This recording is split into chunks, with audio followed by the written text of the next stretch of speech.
Bonjour. Alors, comme vous le savez, une des questions qui sépare le monde orthodoxe officiel et l'orthodoxie traditionnelle est cette question du calendrier. Nous avons déjà produit des vidéos pour détailler cette question, mais aujourd'hui, on vous propose une vidéo fondée sur un article de monsieur Vladimir Moss. Donc cette vidéo a pour but d'expliquer que la question du calendrier n'est pas du tout une problématique orientale, mais qu'elle a eu aussi ses débats en Occident. Donc c'est autant une vidéo sur la controverse calendaire qu'une vidéo sur l'orthodoxie occidentale. On est parfaitement dans le thème de la chaîne. Donc aux alentours de l'année 600, Augustin de Cantorbéry, Saint Augustin même, puisqu'il a été canonisé par l'Église primitive, le premier évêque de Cantorbéry, avec l'aval du pape Saint Grégoire le Grand, partit pour l'île de Bretagne pour rencontrer les restes des fidèles gallois et bretons. Alors un peu de contexte ici, après 500, les historiens ne sont pas vraiment sûrs de vers quelle date ça commence, pour tout un tas de raisons. Les Saxons, qui sont des peuples germaniques, et les Angles, qui sont originaires du Danemark, vont commencer à migrer vers l'île de Bretagne, qui était à cette époque habitée par ce qu'on appelle les Bretons. Donc ça fait partie de ce qu'on appelle les invasions barbares et qui accompagne la chute de l'Empire romain d'Occident. Et d'ailleurs chez nous, la Bretagne, la région française, on appelle les habitants les Bretons parce qu'ils seraient descendants de ces Bretons de Grande-Bretagne qui auraient fui les Saxons vers cette époque. Enfin, il y a beaucoup à dire, mais ce n'est pas vraiment le sujet de cette vidéo. Toujours est-il que cet Augustin de Cantorbéry doit aller en Bretagne, comprendre la Grande-Bretagne. Il doit fédérer les anciens Bretons, qui ont sans doute été dispersés et désorganisés par l'arrivée des Angles et des Saxons, donc terme qui donnera anglo-saxon. Donc on a des informations justement sur la difficulté de sa tâche à unir toutes les traditions locales dans un livre qui s'appelle « Histoire ecclésiastique du peuple anglais » et qui est écrit par un certain Bède le Vénérable. Donc la difficulté de Saint Augustin était que les Bretons ne voulaient pas se soumettre à son autorité, alors qu'il était mandaté par l'évêque de Reims, à une époque où la portarchie avait d'ailleurs bien été définie. Donc la population locale ne reconnaissait pas l'autorité d'Augustin. Il faut comprendre, comme l'explique Bède, qu'à l'époque les Bretons étaient très coupés du continent, et donc certaines décisions conciliaires, pourtant bien communes en Occident, mettaient beaucoup de temps à arriver là-bas. Ça peut aisément se comprendre, d'autant plus avec ce climat d'invasion et de remplacement de peuples. Et en particulier, les Bretons n'étaient pas au courant de la décision concernant le Pascalion. Ils n'étaient pas au courant de l'uniformisation des méthodes de calcul pour la date de Pâques. C'est assez surprenant, mais c'est Bède qui nous le dit dans son livre. Donc alors, pour nous, les orthodoxes, et pour les orthodoxes de l'époque, depuis le Grand Concile de Nicée, la date est calculée selon une méthode basée sur des cycles de 19 ans. Mais pour les Bretons à l'époque, ceux de l'île de Bretagne, elle était calculée selon des cycles de 84 ans. Donc ça crée un décalage. Et donc ce cycle, selon eux, provenait de l'apôtre Jean. Donc ça, c'est aussi rapporté par Bède. Donc toutes ces méthodes de calcul, c'est un débat compliqué. Mais ce qui surprenait Augustin, donc notre évêque, c'est surtout que ces méthodes, pour les Bretons de l'île de Bretagne, donc ces méthodes sur base de cycles de 84 ans, faisaient que certaines années, Pâques se retrouvait à être célébré le 14 Nissan. Alors qu'on sait que le concile de Nicée I a interdit de célébrer Pâques avant le 15 Nissan. Si vous voulez plus de détails, vous pouvez aller voir la très intéressante vidéo sur le calendrier. Bon, à part cela, il y avait une autre dispute, c'était sur la forme du rite du baptême. Pour régler toutes ces disputes, Augustin a fixé 3 conditions aux Bretons. C'est qu'il corrige les 2 irrégularités canoniques, la date de Pâques et le baptême, et la 3e condition, c'est qu'il l'aide à convertir les Saxons, les envahisseurs pour les Bretons. Mais les Bretons n'acceptèrent aucun de ces points, d'où le conflit. Le problème pour eux, c'est qu'Augustin avait reçu la grâce d'être thaumaturge, et qu'il soignait les malades.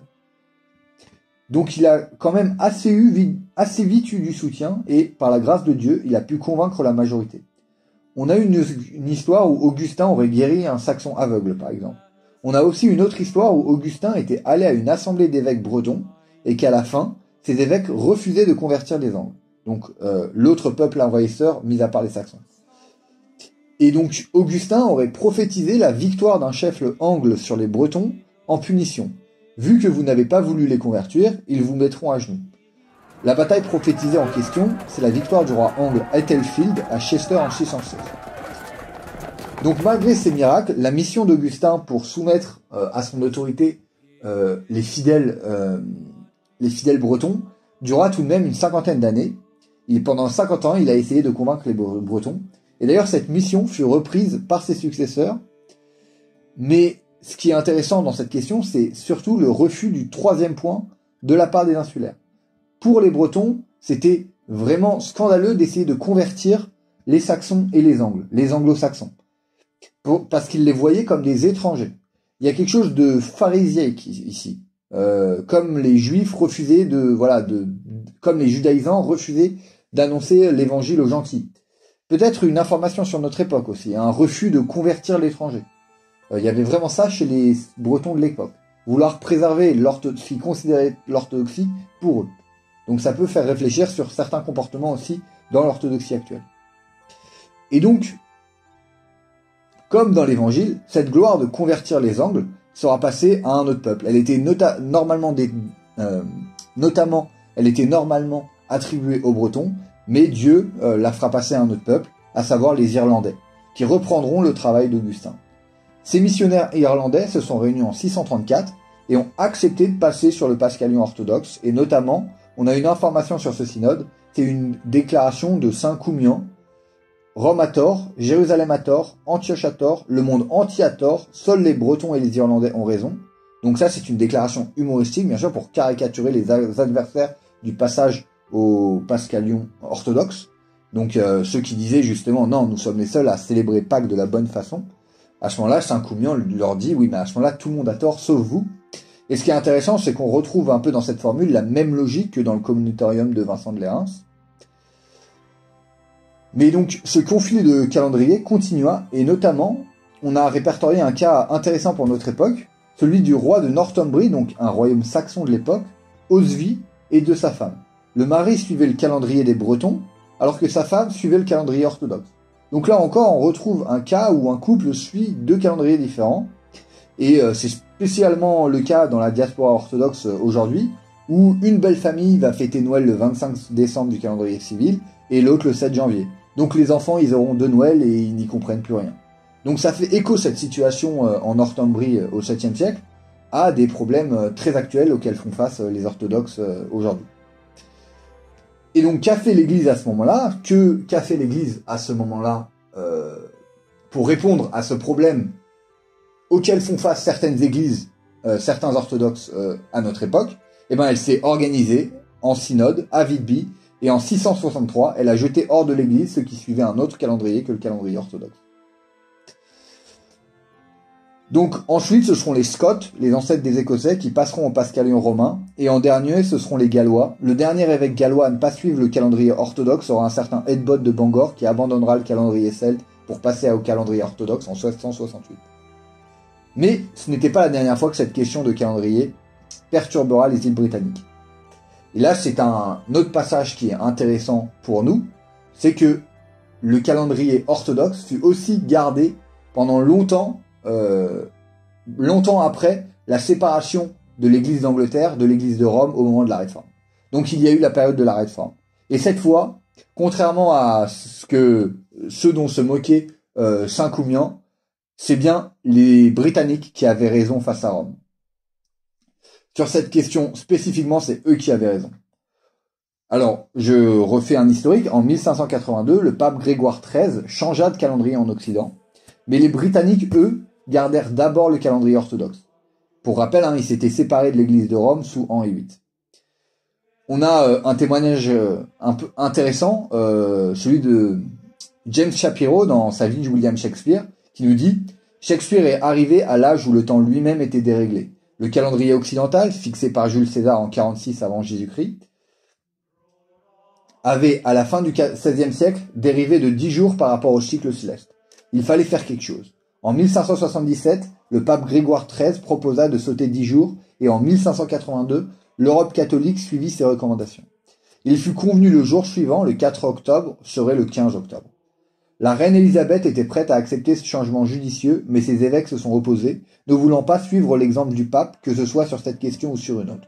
D'autres pays protestants se sont également opposés à ce changement, et par conséquent, ont commencé à changer d'heure. En 1599, Pâques était célébré à 5 semaines d'intervalle dans les pays catholiques et protestants. Donc on voit que, au XVIe siècle, la question du calendrier revient sur la table dans les îles britanniques. Et on a le témoignage très intéressant, le détail d'un miracle assez impressionnant qui nous rappelle nos miracles à nous, anciens calendaristes de l'époque moderne. Les Britanniques de l'ancien calendrier étaient soutenus dans leur entêtement par un grand miracle qui se produisait chaque année dans la ville de Glastonbury. C'est dans cette région que, dans les premières années qui ont suivi la résurrection du Christ, le vertueux Joseph d'Arimathie était venu. Et c'est là qu'il est mort, un jour de Noël, alors que le juste Joseph prêchait aux païens. Il planta son bâton dans le sol, et celui-ci poussa soudainement des feuilles et des fleurs. Le saint se servit de ce miracle pour expliquer que le Christ était né comme une fleur de la racine de Jessé. Donc à la suite de ça, chaque année, l'arbre fleurissait le jour de Noël selon l'ancien calendrier. À partir du XVIIe siècle, la tradition veut que l'on offre au roi quelques-unes de ces fleurs de Joseph. En recevant la fleur, le roi Charles Ier, donc roi d'Angleterre, post-séparation entre l'église d'Angleterre et l'église de Rome, c'est un roi qui d'ailleurs fut décapité, ce roi, à la réception de ces fleurs, déclara « C'est un miracle, n'est-ce pas ?» Et on lui répondit « Oui, votre majesté, un miracle propre à l'Angleterre et qui est considéré avec une grande vénération par les catholiques romains. » « Comment se fait-il, dit le roi, quand ce miracle s'oppose au pape romain? Vous m'apportez cette fleur miraculeuse le jour de Noël selon l'ancienne méthode. Observe-t-elle toujours l'ancien style par lequel nous, les Anglais, célébrons la nativité à l'époque de sa floraison? Et on lui répond toujours. Alors le pape et votre miracle ne diffèrent pas peu, car il célèbre toujours le jour de Noël 10 jours plus tôt selon le calendrier nouveau style. Finalement, en 1752, le gouvernement britannique décida d'accepter le calendrier papiste afin de s'aligner sur le reste de l'Europe occidentale. Cependant, à Noël, les foules se rassemblaient pour voir ce que ferait l'arbre. Et l'arbre n'a pas changé de calendrier.